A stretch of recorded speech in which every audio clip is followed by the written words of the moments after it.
My wife declared, "You're on the couch until you apologize for something you didn't do." I said, "Fine by me." I didn't apologize. 3 weeks later, I turned the spare room into my personal haven. When she finally stepped inside, I, 38, male, had been exiled to the couch 3 weeks ago over something so absurd it still baffles me. My wife, Claire, 36, accused me of hitting on the new neighbor, Sophie, who's 23, and just moved in with her boyfriend. Here's what really happened. I was hauling out the garbage. Sophie was wrestling with a huge box. I helped her carry it to her door. We talked for maybe 2 minutes about the area. That's it. That's the whole offense. Claire saw this from our window and lost it. Claimed I was all over her, practically fawning. When I tried to explain, she snapped, "Don't manipulate me, Ryan." I know what I saw. You're on the couch until you admit it and apologize. I stood there, stunned by the nonsense, then said, "All right." She blinked. "That's it?" "Yeah, all right. I'll sleep on the couch until you apologize." She stormed off, probably expecting me to beg by bedtime. But here's the deal. I didn't do anything wrong. I'm not apologizing for helping a neighbor. That's not how this works. Night 1 on the couch was awful. Our sofa's great for lounging, terrible for sleeping. My back was wrecked by morning. Claire came downstairs, saw me brewing coffee, and asked, "Ready to apologize?" "Nope." She huffed and left for work. By night 3, I was over the couch. We have a spare room, decent-sized, mostly storage and Claire's extra wardrobe. I grabbed my pillow and crashed on the old pull-out bed. Not ideal, but better than the sofa. Claire noticed. "Couch too rough for you?" "Yep." "Then apologize." "No." She smirked like she was winning some contest. "Fine, enjoy the pull-out. But here's where it gets good. I'm a project manager with a solid income. Claire earns well in advertising, but we keep separate accounts for personal expenses after bills. I had about $3,000 saved for a new woodworking kit. Decided to redirect those funds. Day 4, I ordered a memory foam mattress, queen size, $800, with fast delivery. Day 7, scoured online marketplaces, snagged a leather armchair for $200, a sturdy oak desk for $150, and a 55-inch TV someone was selling for $300. Borrowed my friend Mike's van and moved it all in while Claire was at her mom's. Day 10, online shopping came through. Microwave, $60. Floating shelves, $50. A cozy rug, $120, to pull the room together. Day 14, I leaned into the pettiness. Bought a gaming console, $500, and a sound bar, $200. Added blackout curtains, $40, for good measure. Day 18, the final touches. LED strip lights for ambiance, some vintage movie posters I'd always wanted, and, my favorite, a digital keypad lock for the door, $150. By week 3, I'd spent around $2,800 transforming that spare room into my personal retreat. It was everything our bedroom wasn't. My space, my rules, my style. Claire hadn't stepped foot in there. She'd knock sometimes, call me childish, but never entered. She was playing a waiting game, expecting me to crack. Last night, it all came to a head. I was in my room, gaming online with Mike, when I heard Claire try the door. It didn't budge, thanks to the lock. "Ryan, why's this door locked?" I paused the game. "Privacy. Open it now." "No thanks, I'm set." Silence, then pounding. "Ryan, open this door." I walked to the door but kept it shut. "Claire, you kicked me out of our bedroom. This is my space now. Apologize for accusing me falsely whenever you're ready." "I'm not apologizing. I saw what I saw. No." Then I heard her on the phone with her mom, on speaker so I'd hear. Classic Claire move. "Mom, he's lost it. He's locked himself in the spare room and won't come out." Her mom, Linda, loud as ever. "Locked in his own house? He put a code lock on the spare room. Why's he in there, honey?" Claire hesitated. He's being punished. For what? He was flirting with the neighbor. Was he really? Mom, whose side are you on? Just asking, sweetie. What did he do? Claire went quiet. He helped her carry a box. Even Linda paused. That's it? You didn't see how he looked at her. Claire, maybe you should apologize. I can't believe you're siding with him. She hung up, then more pounding. Ryan, I'm calling a locksmith. Go for it, I called back. I own this house too. I can lock any door I want. I'd already checked the law. Interior locks are fine as long as they don't block emergency exits, and both owners agree. She must have looked it up too, because the locksmith threats stopped. Then came the texts, a flood of them. This is insane.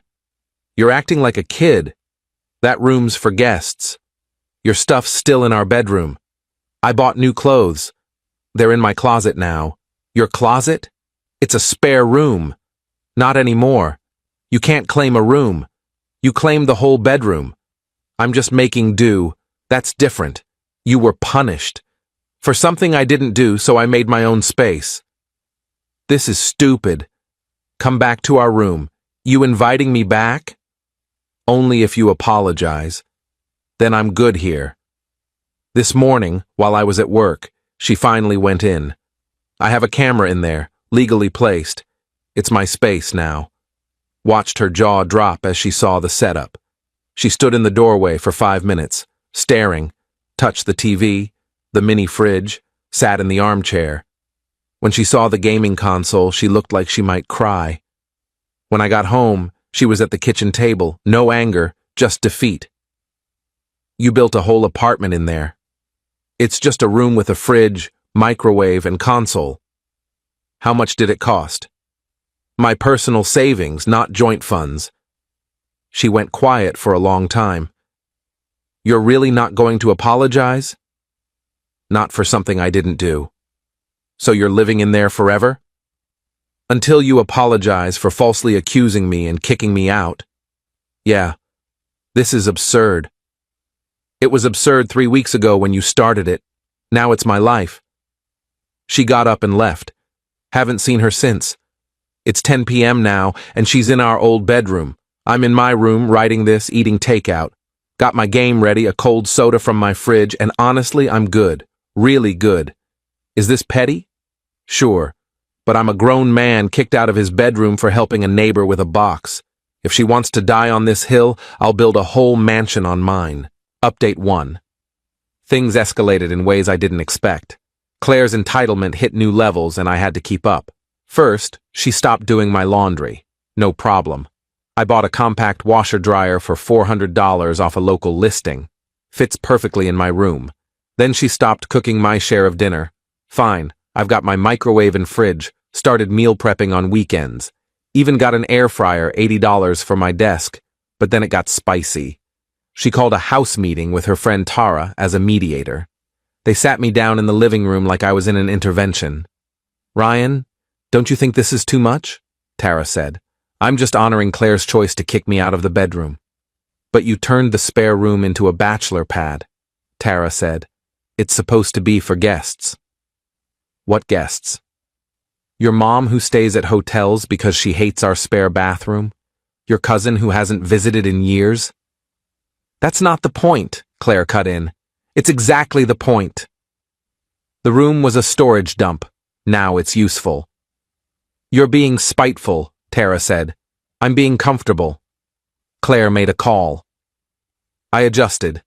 Then Claire played what she thought was her trump card. Fine, I'm claiming the master bathroom entirely. Use the hall bathroom. Okay? She blinked. Tara looked stunned. That's it? Yeah, you want to escalate? Hall bathroom's fine. What she didn't know was I'd planned for this. The hall bathroom's right by my room. The master's through the bedroom, so she's stuck cleaning it. That night, I moved my stuff to the hall bathroom and upgraded it. Rainfall shower head, $60. A high-tech bidet toilet seat, $200. Life-changing. Plush towels, a humidifier, plants. It went from basic to spa level in 2 days. Meanwhile, Claire griped to her sister on the phone. I heard through the thin walls. He doesn't even use the master bathroom anymore. He made the hall one fancy. He got a bidet, Lisa. The real twist came 3 days ago. Claire's job went hybrid. 3 days in office, 2 remote. She needs a home office. Guess which room she wanted? She knocked at 7 a.m. Ryan, we need to talk about the spare room. My room? It needs to be an office. I'm working from home twice a week, soon. Congrats. Set up a desk in the bedroom. It's huge. There's no space with the bed and dressers. Rearrange. Or you could stop being petty and give me the room. I laughed. The room I furnished? The one I live in because you kicked me out? That room? She switched tactics. I'll let you back in the bedroom if you give me the office. But I'd have to apologize? Obviously. Then no.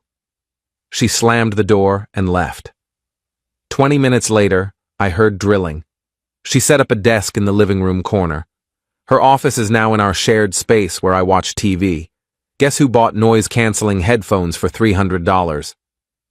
Yesterday was peak entitlement. I came home to find my door lock tampered with, scratch marks around the keypad. I confronted her. Did you try to break into my room? It's not your room. Did you try to break the lock? I needed to check for house damage. By breaking in? It's my house too. Which is why I can lock my door. And why tampering with it is attempted property damage. She paled. You wouldn't. Try me. That night, I installed a hallway camera facing my door, legal in common areas. She sees the red light blinking every time she passes. Mike came over to watch football last night.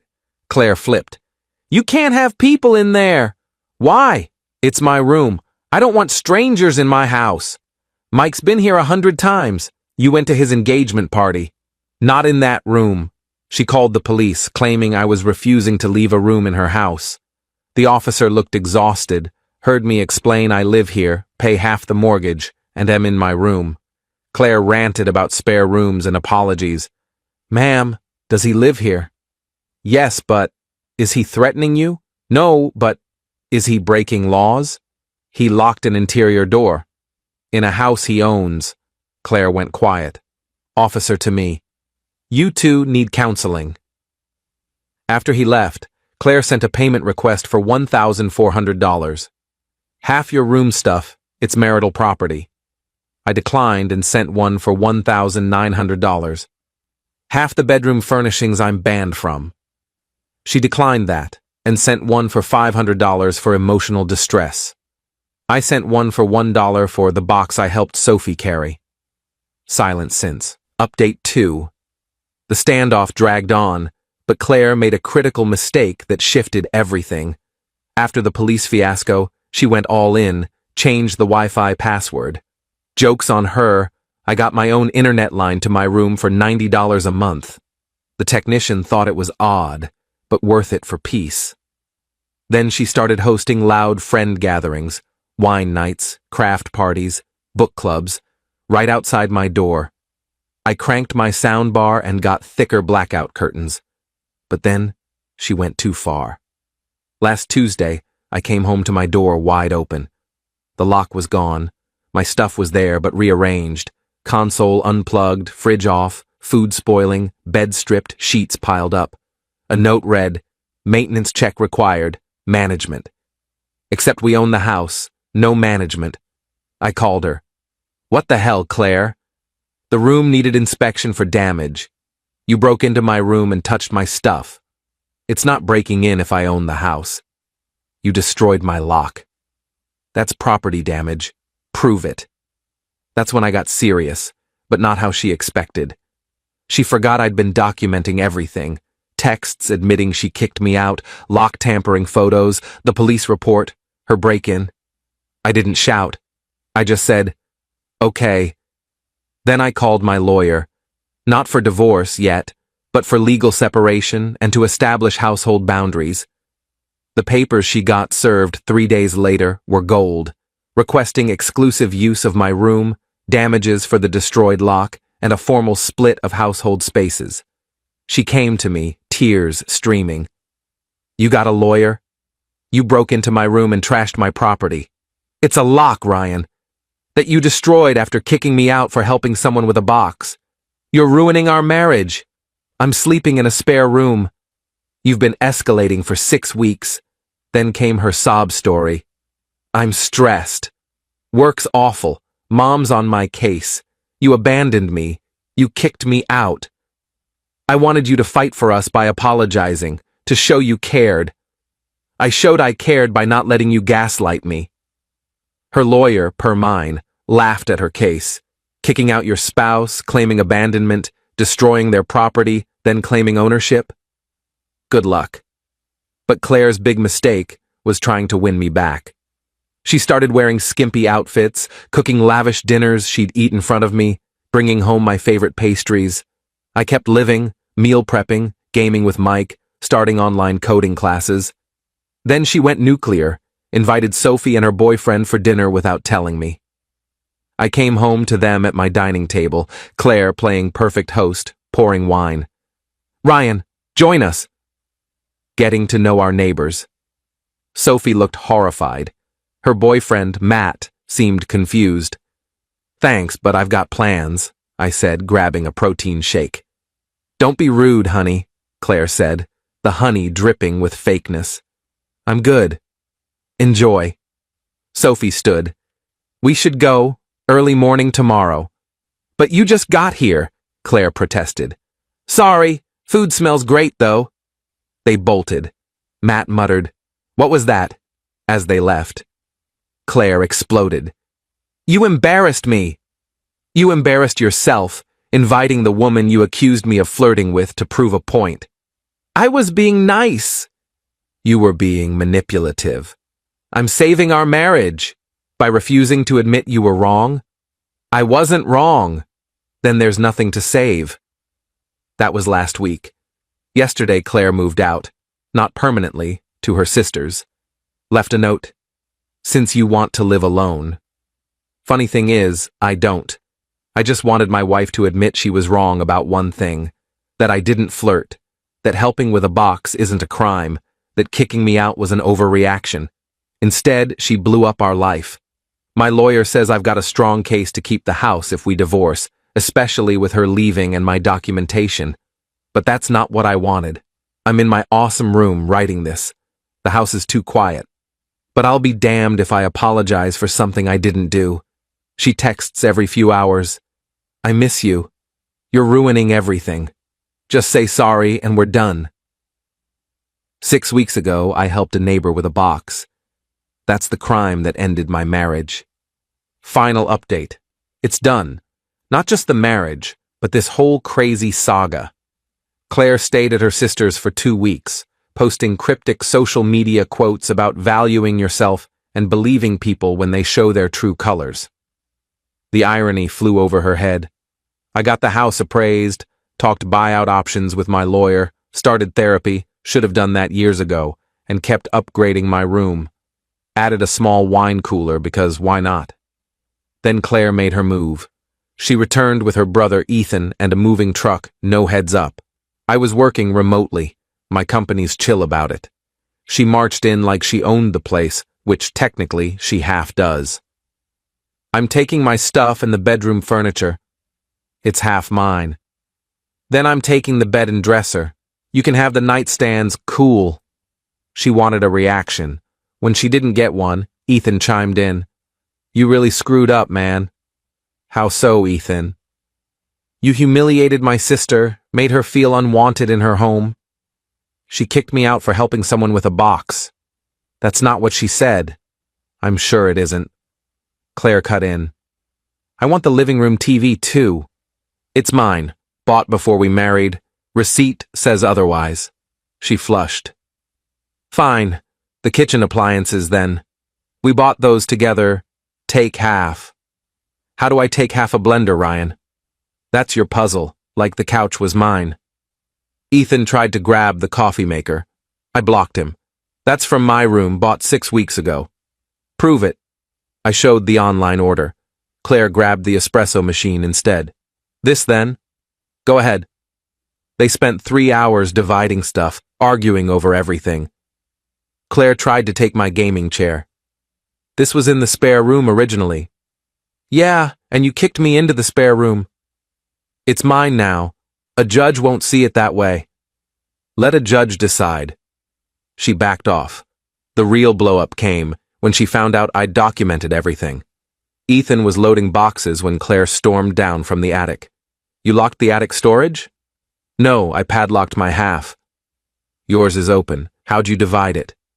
Tape down the middle. Your holiday decor and old clothes are on the left. She checked, came back, raging. You took more space. I took exactly half, measured it. This is pathetic, Ryan. We're adults. Adults don't get kicked out of bedrooms, but here we are. Ethan started. You're being a petty... Careful, Ethan. You're in my house. It's Claire's too. For now. Claire froze. What's that mean? We're divorcing. The house will be sold or bought out. This ends. You're divorcing me? Over this? Over you kicking me out, falsely accusing me, refusing to apologize, breaking into my room, trashing my property, calling the police, and now taking half our stuff? Yeah. She sank to the floor. This isn't how it was supposed to go. How was it supposed to go, Claire? You were supposed to apologize, sleep on the couch a few nights, feel guilty, come back and value me more. Value you for falsely accusing me? That's not fighting for a marriage. That's manipulation. Ethan helped her up. Let's go, Claire. I'm not leaving. This is my house. You already left. You're at Lisa's. She tried one last tactic. If you loved me, you'd apologize to end this. If you loved me, you wouldn't demand I apologize for nothing. They left with the truck half full, Claire crying, Ethan muttering about lawyers. Divorce papers were filed 2 weeks ago. She's fighting it, pushing for counseling. The mediator, court-ordered, heard our story and basically said, "This is over." Her lawyer advised taking my buyout offer. I'm keeping the house, paying her half the equity. Worth it. My room's perfect, and I'll get the master back. Might expand it into a suite. Last text exchange. This is really it? Over a box? It was never the box. It was respect, trust, partnership. You showed me you don't value those. I was jealous. It's normal. Jealousy's normal. Your reaction wasn't, you're giving up. I'm moving on. From nearly 10 years? From 6 weeks of you showing me who you are. No reply since. I'm doing fine. The house is quiet but calm. Started dating lightly. Coffee dates, being upfront about the baggage. Most are stunned by the story. One woman said, "You turned a spare room into a bachelor pad instead of apologizing." Iconic. Another called me stubborn. Fair enough. Not everyone clicks. Mike helped me move the bedroom furniture back last weekend. Walking into the master felt like entering a ghost town, but I'm reclaiming it. Claire's still at her sister's, posting about toxic relationships and red flags, claiming I ruined our marriage over nothing. But it wasn't nothing. It was every time she ignored my perspective, demanded apologies for her assumptions, chose control over dialogue. The box was just the final straw. Do I regret not apologizing? Number. If I had, we'd still be in that cycle. Her controlling, me enabling. Sometimes the smallest battles matter because they hide bigger issues. My room's awesome, kept the gaming setup there. Master's just for sleeping now. Best of both worlds. Thanks for following this wild ride. I'm closing this chapter and moving on. To anyone in a similar spot, don't apologize for things you didn't do. It never stops there. Peace out. P.S. Sophie and Matt invited me for drinks last week. Said that dinner was the most awkward moment of their lives. Claire gushing about our perfect marriage while barely holding it together. They felt so bad they considered moving. I told them the story. Matt bought the next round and said, "You dropped this, King." Good neighbors.